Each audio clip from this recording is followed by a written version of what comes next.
ಪಾಪ ಜನತಾದಳ ಕಾರ್ಯಕರ್ತರು ಪಾಪ ಅವರು ಕೂಡ ಅತಂತ್ರ ಸ್ಥಿತಿಲಿ ಪಾಪ ಅವರು ಇದ್ದಾರೆ. ನಾನು ಹೇಳೋದು ಇಷ್ಟೇ, ಅಲ್ಲಿ ಕಾರ್ಯಕರ್ತರಿಗೆ ಡಿ ಕೆ ಸುರೇಶ್ ಏನು ಅನ್ನೋದು ಗೊತ್ತಿದೆ, ಶಿವಕುಮಾರ್ ಏನು ಅನ್ನೋದು ಗೊತ್ತಿದೆ. ಸೊ ಅಮಿತ್ ಶಾ ಬಂದಾಗ ಒಂದು ದೊಡ್ಡ ಬಲ ಪ್ರದರ್ಶನ, ಒಂದು ಯೂನಿಟಿ ಮಾಡೋಕ್ಕೆ ಸಾಧ್ಯ ಅಂತ. ವರ್ಕರ್ಸ್ ಮೀಟಿಂಗ್ ಯಾಕೆ ಇಬ್ಬರು ಸೇರಿ ಜೊತೆಗೆ ಮಾಡಲಿಲ್ಲ? ಇಬ್ಬರು ಸೇರಿ ಜೊತೆಗೆ ಕಾರ್ಯಕರ್ತರ ಸಭೆ ಮಾಡ್ಬೋದಾಗಿತ್ತಲ್ಲ ಜನತಾದಳ. ಇವರಿಬ್ಬರು ಒಂದಾಗೋದ ತಕ್ಷಣ ಒಂದಾಗೋಗ್ತಾರ? ನನಗೆ ಈ ನಮ್ಮ ಜಿಲ್ಲೆ ಮತ್ತು ಈ ಮಂಡ್ಯ ಜಿಲ್ಲೆಯಲ್ಲಿ ನಡೀತಾ ಇರೋಂಥ ರಾಜಕಾರಣ ನೋಡಿದ್ರೆ ನನಗೆ ಅಸೂಯೆ ಆಗ್ತಾ ಇದೆ. ಹಿಂದೆ ಮಾತಾಡಿದ ಮಾತುಗಳು, ಹೇಳಿದ ವಿಚಾರಗಳು, ನಡ್ಕೊಂಡಂಥ ರೀತಿ. ನಾನೇ ಕುಮಾರಸ್ವಾಮಿ ಅವರಿಗೆ ರಿಕ್ವೆಸ್ಟ್ ಮಾಡಿಬಿಟ್ಟೆ. ಪಾಪ ಅನಿತಾ ಕುಮಾರಸ್ವಾಮಿ ಅವರು ಚಲರಾಜಸ್ವಾಮಿ ಮನೆಗೆ ಹೋಗ್ರಡಿದ್ರು.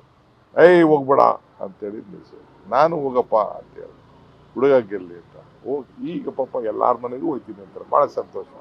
ಇಷ್ಟು ಪರಿವರ್ತನೆ ಆಗಿದ್ದಾರೆ ಅಂತಂದ್ರೆ, ಯಾರು ಸರ್ಕಾರನ ತೆಗೆದ್ರು, ಸರ್ಕಾರ ತೆಗಿಲಿಕ್ಕೆ ಯಾರು ಫೌಂಡೇಶನ್ ಹಾಕಿದ್ರು, ಯಾರು ಕುಮಾರಸ್ವಾಮಿ ತೆಗೆದ್ರು, ಯಾರು ಯಡಿಯೂರಪ್ಪನವ್ರು ತೆಗೆದ್ರು, ಯಾರು ಅಶೋಕ್ ತೆಗೆದ್ರು, ಯಾರು ಅಶ್ವತ್ಥನಾರಾಯಣ ತೆಗೆದ್ರು, ಅವ್ರನ್ನೇ ತಿರ್ಗಾ ತಬ್ಬಾಡ್ತೀನಿ ಅಂತ ಅಂದ್ರೆ ಆ ಜನ ಮತದಾರರೇ ತೀರ್ಮಾನ ಮಾಡಿದ್ರು.